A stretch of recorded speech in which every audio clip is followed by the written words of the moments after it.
Sometimes an artist's childhood has a lot to do with what kind of work they make later on in life, and sometimes it doesn't.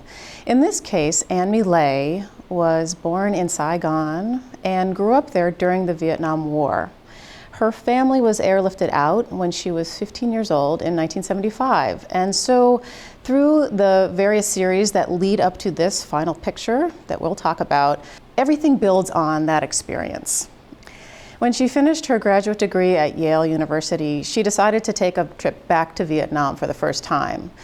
She wanted to make pictures that helped her recognize her homeland and decide what home meant for her.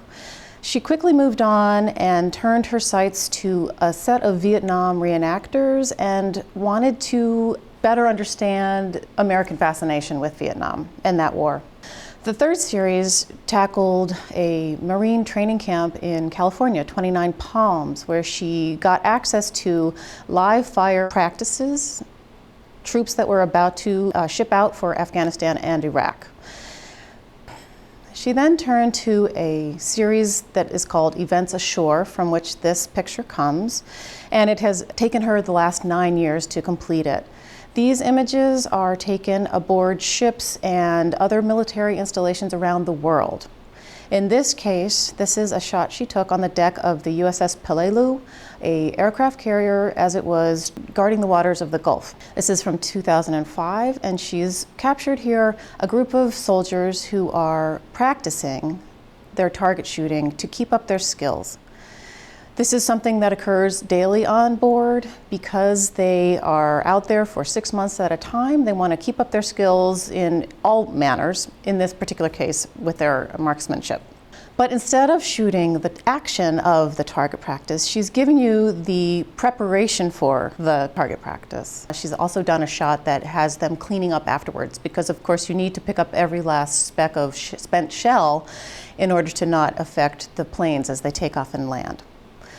So she's giving you these 5 guys as they're setting up their targets, and when you look at the work formally, lots of things happen. First of all, you notice that you've got a giant sky, and she often will talk about how with military equipment, no matter how big our ships are, the ocean will swallow you up. So there's a bit of landscape reverence there for her. But then you focus in on the gentlemen as they're putting up their targets, and suddenly you're standing in the shooter's position. And notice also that in photography you shoot a picture much like you do a gun. So there's some interesting vocabulary parallels there that you might think about. But also suddenly those guys become the targets themselves.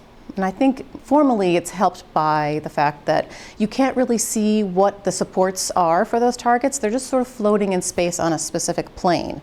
And sometimes for me they almost turn into a shooting gallery, the ducks going by as you are at a carnival. So in the end, I start thinking about, well, what are they shooting at anyway? The hollowness of war. Why are we shooting into the wide open ocean, and where are we really going to get to with these wars? And I think that Ann Mee is trying to not tell you what to think, but to point out that the US military is out there in many forms, not just in combat, and that there are questions to be asked about what is the role of the military?